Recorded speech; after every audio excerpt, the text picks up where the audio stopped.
Tempat ini namanya Wakaf Integrated Farm ya. Nah, kenapa sih Kang dinamakan Wakaf Integrated Farm? Apa yang membedakan dengan peternakan-peternakan yang ada lainnya? Oke. Menarik nih pertanyaannya. Jadi Wakaf Integrated Farm itu perpaduan antara pengelolaan pertanian dan peternakan dikolaborasikan, tapi pakai dananya wakaf. Nah, yang bedanya dengan yang lain mungkin dananya salah satunya gitu. Yang kedua yang kita kolaborasikan di integrasinya ini, sehingga yang nanti ada beberapa hal yang akan keluar. Kalau posisinya wakaf itu nanti hasilnya itu bukan untuk pengelola saja. Bukan untuk pengelola saja hasilnya. Tapi untuk mauquf alaih namanya. Nah, jadi Wakaf Integrated Farm itu di sini ada beberapa, satu lahannya ini wakaf.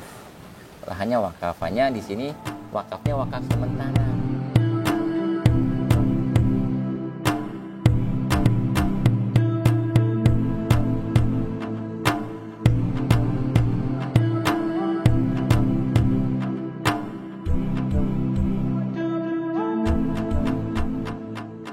Assalamualaikum warahmatullahi wabarakatuh. Teman-teman, hari ini kita masih di Wakaf Integrated Farm. Di episode sebelumnya, kita sudah mengetahui bagaimana itu Wakaf Integrated Farm. Pada episode kali ini, kita akan melihat lebih jelas bagaimana kemudian wakaf pertanian dan peternakan diintegrasikan. Kita masih bersama Kang Disto dari Synergy Foundation. Kang, untuk saat ini, kita ingin tahu lebih banyak, Kang, bagaimana kemudian Wakaf Integrated Farm ini bisa mengolah limbah-limbah yang ada sehingga punya konsep zero waste juga. Oke. Nah, silakan Kang, kita mulai dari mana? Kita mulai dari pakannya dulu ya. Oke, boleh Kang. Nih teman-teman, ini limbah daun nanas. Kita coba olah ini untuk pakan. Kalau sebelumnya di masyarakat ini dibuang. Ini kita limbah nanas. Nih, limbah daunnya. Dan nanas itu adalah khas Subang, tempat peternakan ini. Di sini kan banyak banget tuh. Betul. Sehari orang itu produksi satu pabrik itu bisa sampai 2 ton. 2 ton, Masya Allah. Gitu. Nah, ini limbahnya banyak banget. Nah, ini kita coba olah jadi pakan. Di pakan ini nanti di dombanya dampaknya nanti akan lebih cepat besar. Karena dia tiap hari makan satu limbah, terus rumput hijauan. Nah, dia akan mengeluarkan feses dan urinnya. Nah, feses dan urinnya nanti kita olah jadi pupuk. Nah, jadi sebenarnya ada beberapa cara untuk pengelolaan limbahnya biar kitanya lebih mempermudah, tergantung nanti mau dipakai yang mana. Secara nggak langsung, sebelumnya kita makainya modalnya ada 2 nih. Yang kita dulu lakuin pertama itu, ini kotoran ini kita angkut ke tempat pembuatan kompos khusus di sana di ujung. Nah, dari habis diangkut itu berarti di sana diolah, dicampur bakteri, ditambahin molasses dan lain-lainnya agar mempermudah dia untuk terdekomposisi gitu, jadi pupuk. Prosesnya 1 bulan di sana dari sini. Nah, kita uji coba lagi dengan cara yang kedua karena kan butuh waktunya lama dan prosesnya pengangkutan limbah dari kandang ke tempat itu lumayan butuh waktu dan butuh tenaga. Akhirnya mengeluarkan kos. Nah, agar lebih mudah kita coba yang kedua caranya. Mungkin nanti juga teman-teman sahabat Agri Quran yang posisinya punya peternakan juga bisa dipraktekin mau milih yang mana. Yang keduanya, limbahnya itu setiap dia ternak kita mengeluarkan kotoran, kan biasanya kandang itu kan dia kandangnya langsung. Di bawahnya itu ada yang cor, ada yang enggak. Kita langsung disemprot pakai molasses dan tambahan bakteri tambahan, mau pakai E4 ataupun apapun itu yang kita buat, mau pakai mikroorganisme lokal pun nggak masalah. Nah, langsung kita semprot nih per 2 minggu, per 1 minggu 2 kali. Semprot aja gitu. Nah, habis kita semprot nanti selama kurang lebih 1 bulan nanti kita masukkan ke karung. Dari dikarungin itu nanti kita biarkan saja di situ sampai 2 minggu. Jadi cuma butuh waktunya 1 bulan di bawah kandang, kemudian masukin ke karung 2 minggu. Kemudian 1 bulan setengah lah. Nah, tapi posisinya nggak ada tenaga untuk ngangkut ke tempat yang lebih jauh. Oke. Jadi fase itu yang kita potong. Gitu. Bisa lebih efisien. Bisa lebih efektif gitu. Oke. Nah, efeknya sama-sama saja. Ketika sudah masuk ke karung, kita taruh selama 2 minggu, habis rada kering lah. Jadi nanti bisa dilihatnya kotorannya bisa kalau ini kan masih bentuknya bulat-bulat ya. Betul, betul. Nah, nanti udah pecah dia, udah kayak tanah, tapi bentuknya rada hitam dan sudah nggak berbau. Kalau teman-teman di sini juga hirup aromanya, nggak bau sebenarnya. Iya. Gitu. Nggak bau.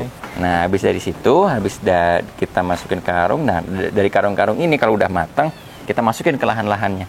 Oh, ke Lahan di sini ada kurang lebih 2 hektar. Oke. Isinya makanan mereka yang ada odot, indigo vera, pakcong, dan rumput gajah. Nah, kita kasih tiap karungnya, tiap perguludannya bisa 2-3 karung. 2-3 karung. 3 karung. Ini ada space yang bisa kita langsung lihat nggak, Kang? Boleh. Boleh. Yuk. Gimana ya? Langsung lihat. Tapi di sini kayaknya lebih dekat.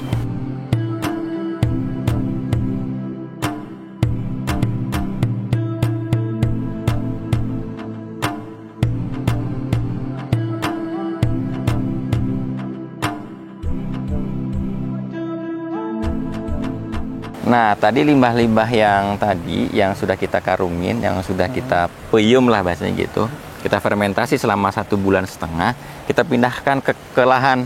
Nah, ini langsung kita pupuk, kita sebarin aja. Nggak masalah terlalu banyak, juga nggak masalah. Yang penting kondisinya sudah matang. Ini walaupun lembek dia udah matang. Kondisinya udah matang, walaupun dia posisi masih rada ini ya, rada benyek, karena kan posisinya kehujanan ya. Dia nggak beraroma.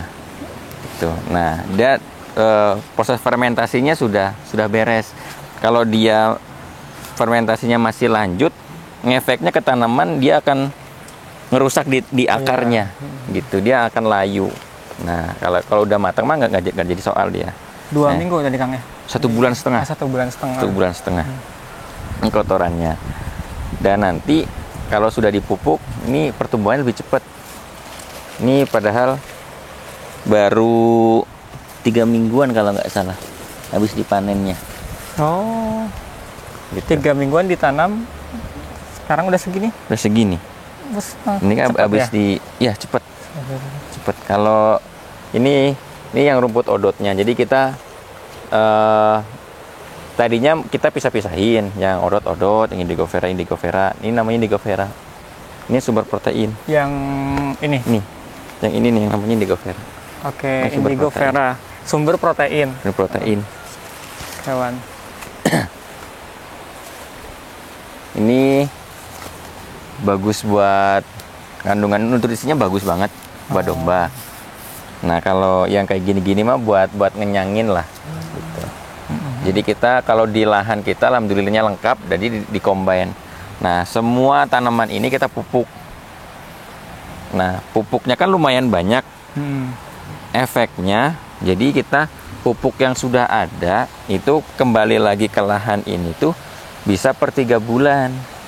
Dengan posisi 3 bulan sekali kita mupuk, tanaman tetap seger. Oh, padahal hanya 3 bulan sekali. 3 bulan sekali. Dampaknya sih itu, kalaupun lagi musim kemarau, tanahnya nggak begitu kering.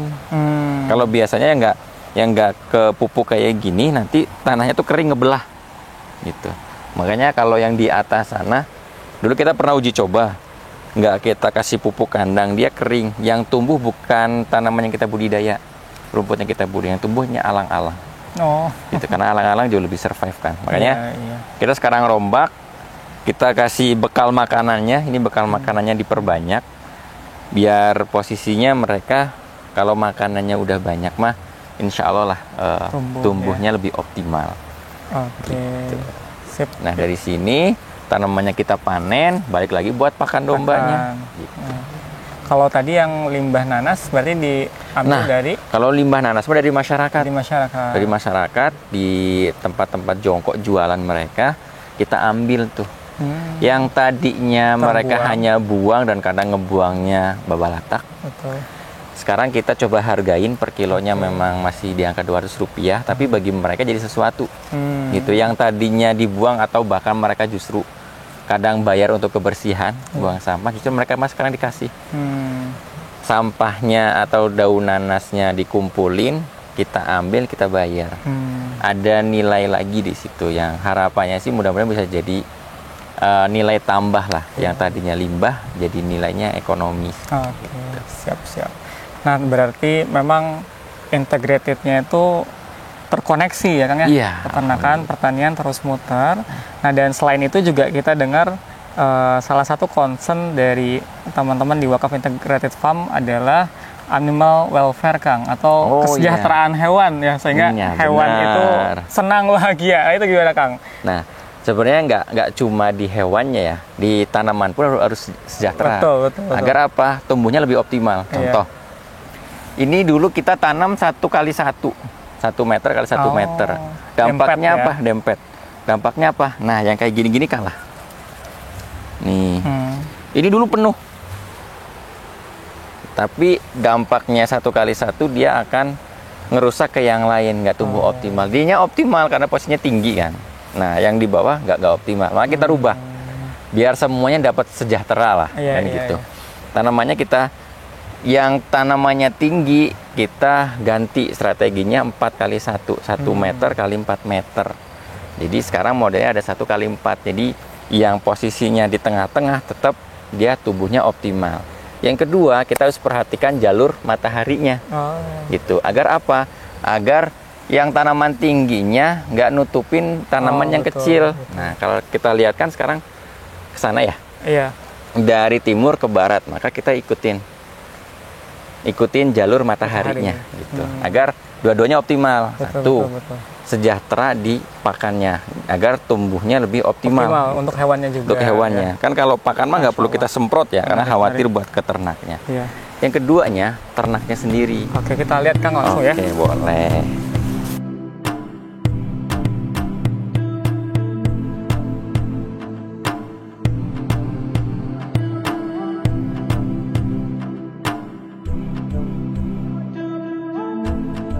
Nah, yang kedua, kesejahteraan hewan. Kita juga kita sejahterakan nih, terutama yang bayi-bayi. Jadi awalnya kita di bawah di kandang panggung, dan kayak di kandang panggung kan dia kesekat-sekat ya. Nah, dia tidak leluasa untuk bermain, gitu. Makanya kita coba bikin, ini juga baru beberapa bulan ini di sini. Ada lah 3 bulan 4 bulan, masuk ke 4 bulan. Nah, kita coba kita taruh di atas. Nah, jadi gembalakan di domba ini, domba yang setelah lahirnya masih di bawah, terus kita bawa ke atas, bawa ke sini. Agar apa? Agar nanti satu, indukannya langsung ngejilatin anaknya, ngebersihin, harus dibersihin anaknya. Nggak lama dari situ kan nanti bisa berdiri tuh. Nah, dia kalau tanahnya kayak gini, dia akan jauh lebih cepat beradaptasi. Efeknya itu. Nah, yang keduanya, tempatnya kan luas. Betul. Nah, dia leluasa untuk pindah ke sana ke sini. Nah, satu, untuk tempat tidurnya. Ini tempat tidurnya lumayan luas di sini. Jadi mereka bebas milih mau di mana. Mau yang di VIP di kamar bisa. Kita bikinin panggung buat anak-anak, buat nongkrong-nongkrong bisa. Nah, ini juga kita kasih serbuk gergaji. Oh, tujuannya apa Kang? Biar anget, gitu. Biar anget, dan untuk nyerap urinnya. Jadi biar nggak terlalu lembab. Jadi nanti kalau ini serbuk gergaji ini kita ganti seminggu tuh bisa 2 kali. Ya. Ini juga bisa langsung jadi pupuk sebenarnya. Nah, dari kamar tidur ini langsung terkoneksi sama lahan umbaran di atas, sampai atas sana.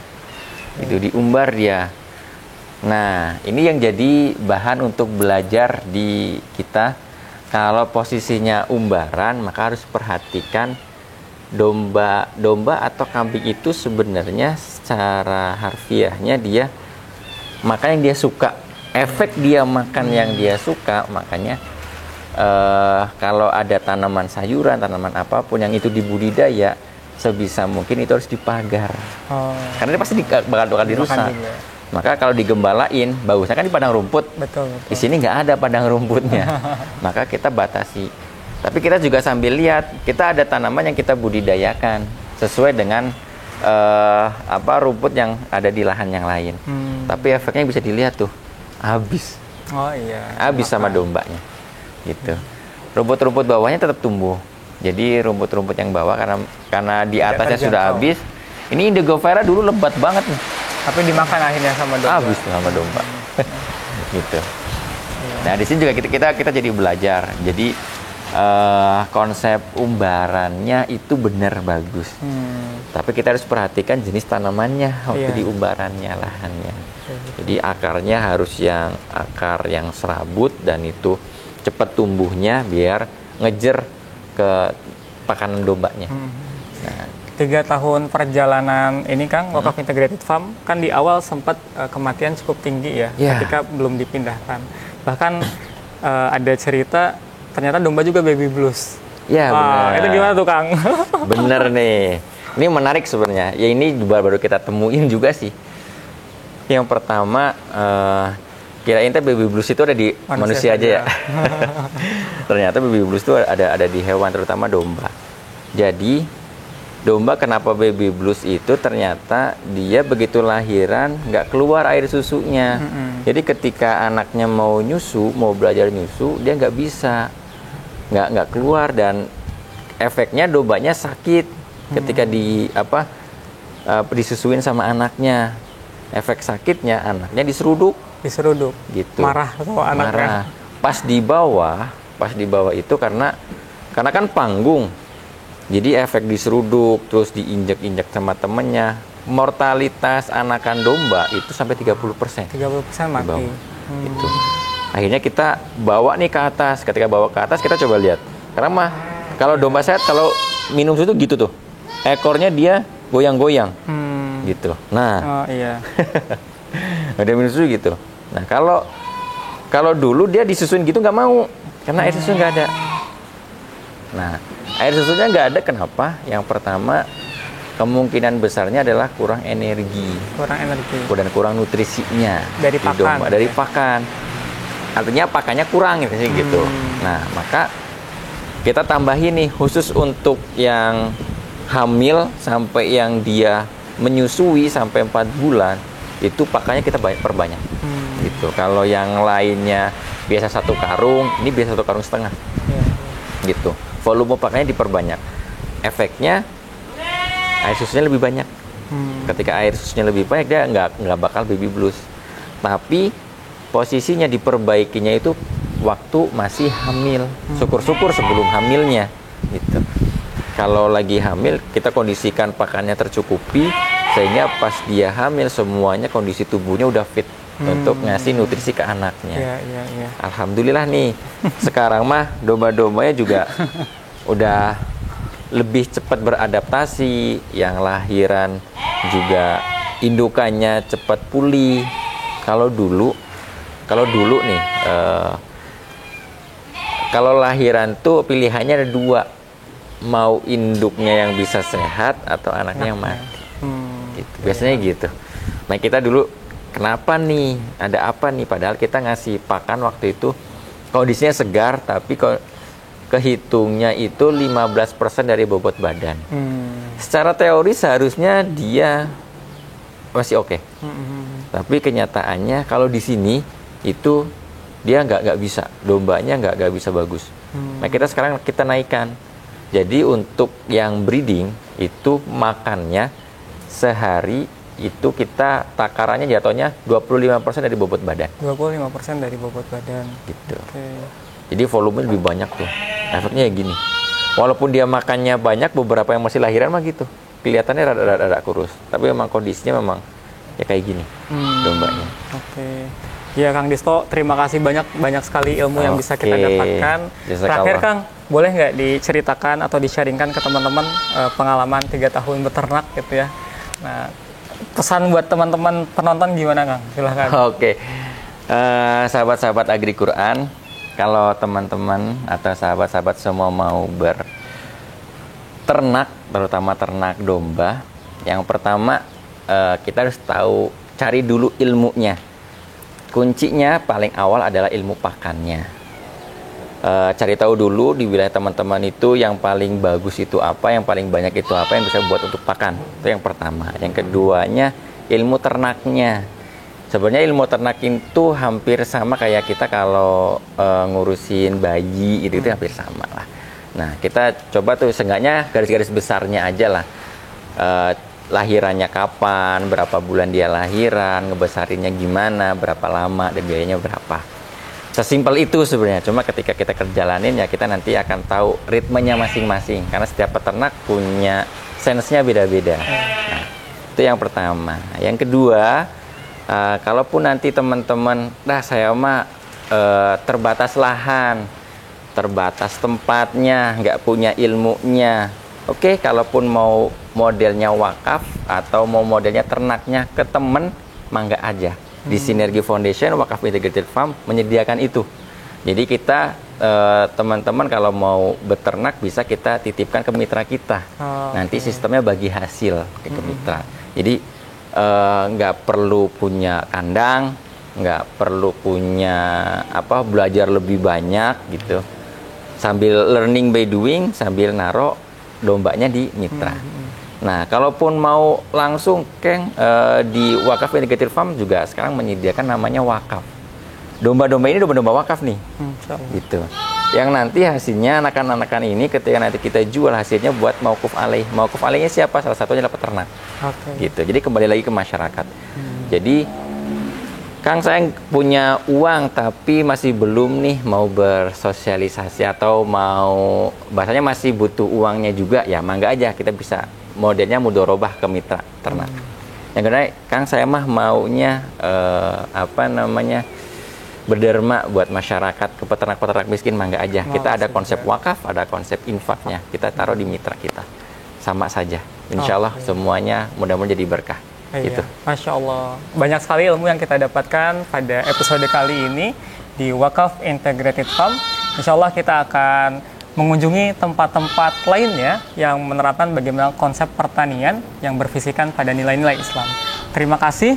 Sampai jumpa di episode berikutnya. Wassalamualaikum warahmatullahi wabarakatuh. Waalaikumsalam warahmatullahi wabarakatuh. Alhamdulillah. Hatur nuhun.